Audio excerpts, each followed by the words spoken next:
spent 3 weeks finding her. I never spent 1 minute asking why she was hidden. I got paid for that. What she got, I'll never know. Welcome back to nightfilesfm. Tonight we're playing Found Stories from Private Investigators. People who make a living looking into other people's lives, and sometimes finding something they wish they never had. So settle in, let the rain take over, and lock the doors if you haven't already. Tonight's first file begins now.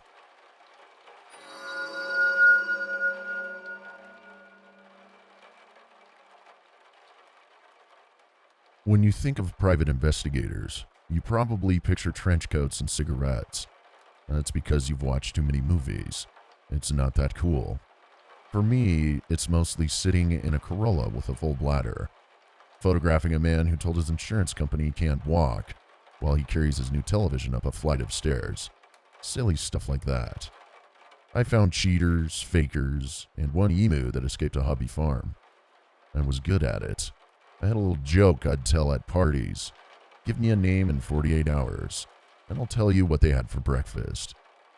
It never once occurred to me to ask why somebody might not want to be found. To me, it was just a job. Find the person, send the report, get paid. But in this line of work, there's always that one case. One case that changes how you see everything. This is mine. I still think about it years later, because it was different from the very first day. It started with a man who booked a consultation with me.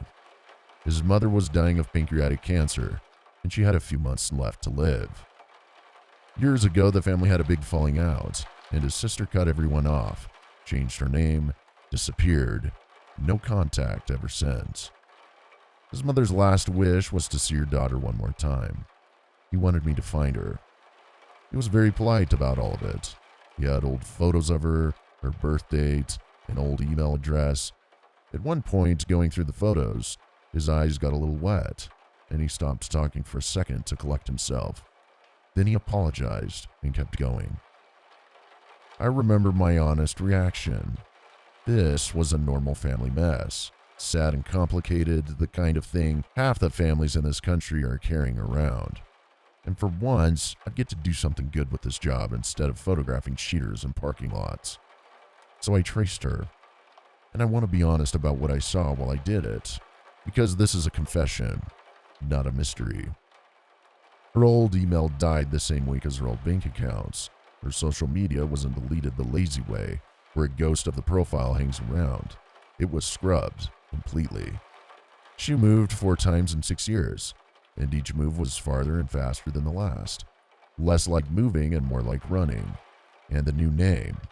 When people rename themselves out of spite, they usually keep a thread, a grandmother's name, something. Hers had no thread.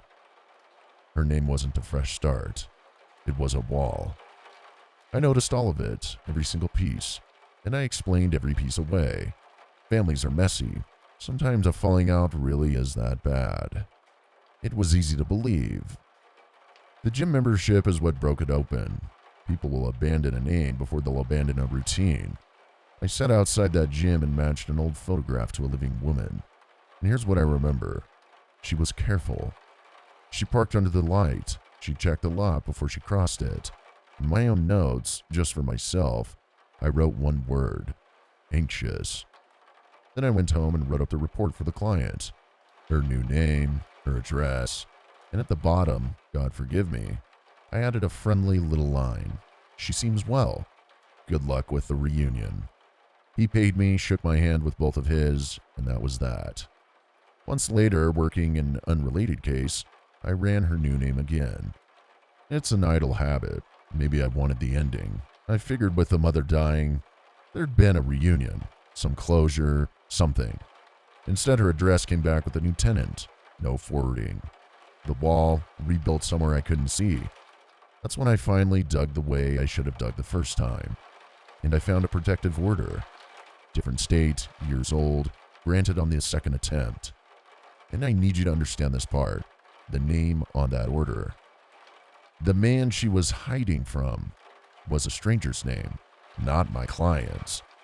For about 10 seconds, sitting there with my dinner going cold, that actually felt like good news. Then the booking photo loaded.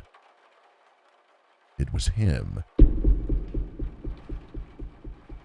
He looked younger in it, leaner, staring into the camera like the whole thing was just a temporary inconvenience. There was no sister. There was no dying mother. There was a woman who spent 6 years building walls and a man who couldn't get over them. So he hired me to walk him through the gate. And the worst part, I spent my whole career assuming everyone was lying to me. The one time somebody handed me a story I wanted to be true, I dropped my guard. I got played at my own game. Reading people was always my job. I could spot a fake limp from a parking lot, catch a lie in a husband's weekend schedule, and this man sat across from my desk and read me like a case file. He knew exactly what a guy like me wouldn't question, exactly how much to cry, exactly which story turns a bloodhound into a good deed. And here's the thought that keeps me up more than any other. Nobody performs it that well on the first try. The photos ready, the tears timed, the story with no loose ends for me to pull on. She'd moved 4 times in 6 years. I'd found her once. I've had a long time to wonder who found her the other 3. I don't know what happened to her, and that's not a mercy. Disappearing from the record can mean she ran in time. It can mean the opposite. From the outside, those 2 endings look identical, and I've spent 10 years living in the gap between them. Some nights I still run her name. It always comes back empty. And I sit there, trying to decide if empty is a heartbeat or a headstone. I used to tell people I could find anyone. It was true. That was the problem. I spent 3 weeks finding her. I never spent 1 minute asking why she was hidden. I got paid for that. What she got, I'll never know.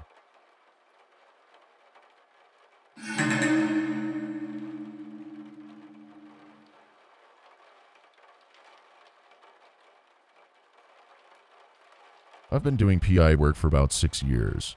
A while back, a woman came to me wanting her husband followed, which by the way is the most ordinary sentence in my profession, and I treated it that way. I had the intake form in front of me with my pen, and I asked the question I always ask, mostly out of habit.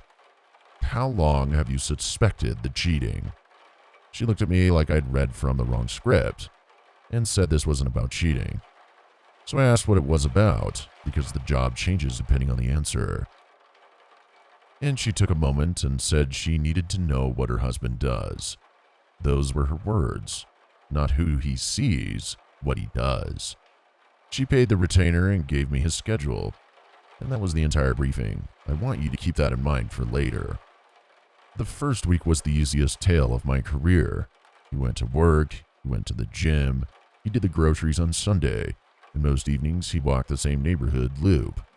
He seemed to park where the light was good, and he always picked the one table outside the coffee place that a photographer would have picked for him. Something about it felt off.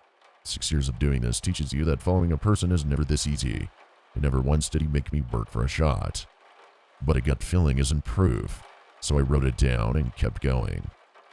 The proof found me on its own that Friday, when I sat down to log the week's footage. It's housekeeping, really. Time-stamping files with the details are still fresh. I started from the first morning, and I hadn't even finished my coffee when I stopped being an investigator for a second and just sat there. Day 1, my first setup, before I knew his patterns, before he could possibly have clocked my car, or my face, or the fact of me at all. He comes out of his house, stops on the porch, and looks directly into my lens. Right into the glass. He holds it for about 2 seconds, which I promise you is a very long time, before walking to his car and starting his day. I ran it back quite a few times, looking for the innocent explanation. Once I accepted the fact that he had spotted me, the whole easy week curdled behind it. Because a man who knows on day 1 doesn't get followed for 6 more days. He gets photographed doing a performance. Every good parking spot, every patient pause, every clean angle had been him handing my camera a version of his life, one staged errand at a time. When a subject figures out he's being followed, the case is basically dead. There's no point watching someone who knows he's being watched. Standard practice is to tell the client right away. So I called her, kept it professional, and told her I had reason to believe her husband had known about the surveillance from day one, and that we should talk about whether to continue. She was quiet for a moment. I still remember the pause. Then she said, and I'm giving you her exact words, because I've had a lot of time to memorize them. I know. Keep going. I asked her what she knew, since any detail could have made my job easier. She kept dodging the question and wouldn't elaborate. She just said the retainer she paid me covered 3 weeks, and she'd appreciate the full 3 weeks of work. Fair enough.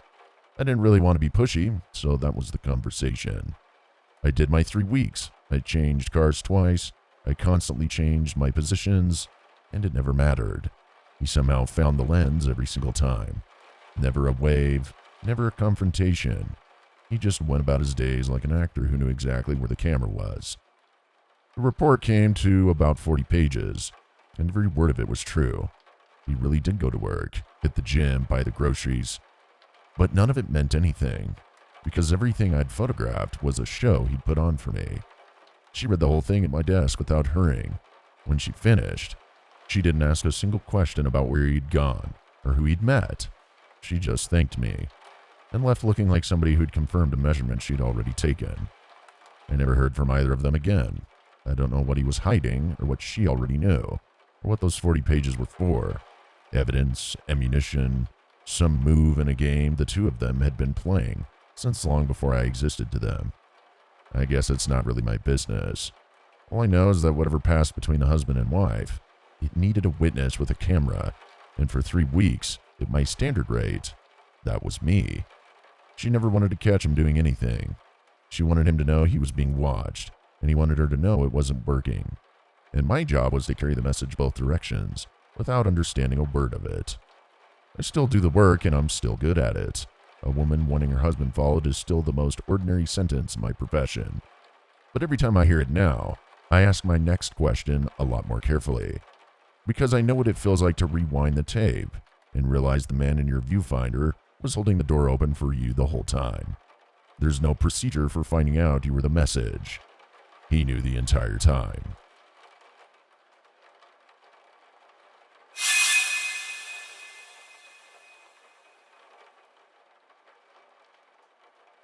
In 2016, a family hired me to investigate their 80-year-old mother's house. The woman had been living alone in the home for 40 years, and for months she'd been insisting that somebody was getting in and out while she slept. She said her food was disappearing a little at a time, that her belongings kept ending up a few inches from where she'd left them, and that some mornings she'd find a door unlocked that she was certain she'd locked the night before. She couldn't prove any of it. Her 3 grown kids had searched the house top to bottom and changed the locks twice without finding a thing. And somewhere along the way, they'd stopped looking for an intruder and started looking at their mother. By the time they called me, they'd already put a deposit down on an assisted living facility, so they weren't really paying me to catch anyone. What they wanted was a professional report saying the house was secure, partly to convince her it was time to go, and partly, I think, so they could forgive themselves for making her.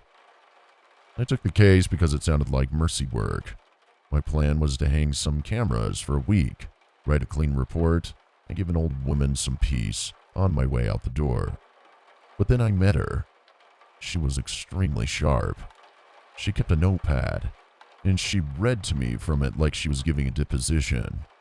She told me the cereal box was lighter than it had been on Sunday, and that the bathroom rug was damp on Tuesdays, even though she never bathed on Tuesdays. And right before I left, she looked down the hallway instead of at me and quietly said the house felt occupied. I covered the doors and every window a person could reach, and I pulled a full week of footage. Nobody came, and nobody went, and I already had the report half written in my head. The house is sound, she's safe. Best of luck to everyone. I couldn't tell you why I decided to run the hallway camera one more time before signing off. Maybe thoroughness, maybe just putting off the paperwork. Either way, at 3:07 in the morning on the 5th night, I watched a section of her hallway wall swing open.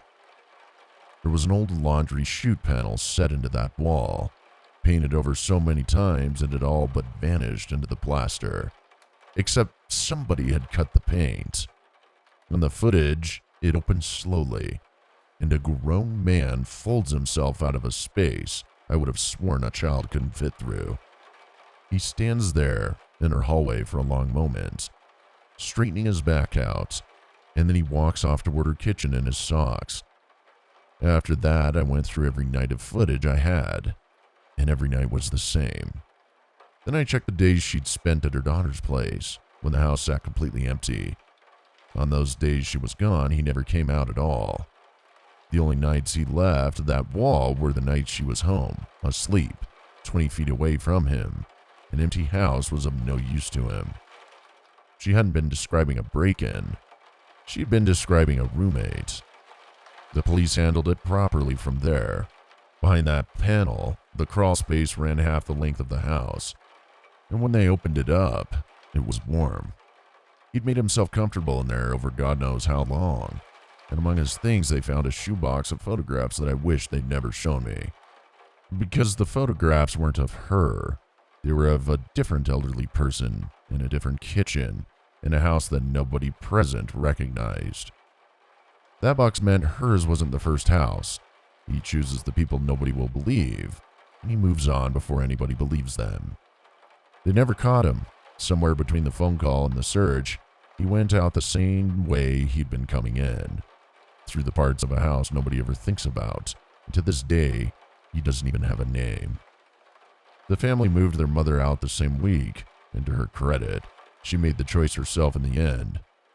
My final report came to a single page, and I can quote you one sentence of it now. That woman handed me a notepad full of true things, dated and measured, more careful than half the surveillance logs I've written in my career, and everyone who loved her had already made up their minds about what she was. She was right about all of it. Ever since, I double-check everything, even the cases that feel finished. People assume it's professionalism. It isn't. It's that I know exactly how close I came, and how little stood between a careful woman and a one-page report calling her confused. Somewhere tonight, someone's mother is saying the cereal is lighter than it should be, and everyone at the table is exchanging looks. I'd ask you to believe her.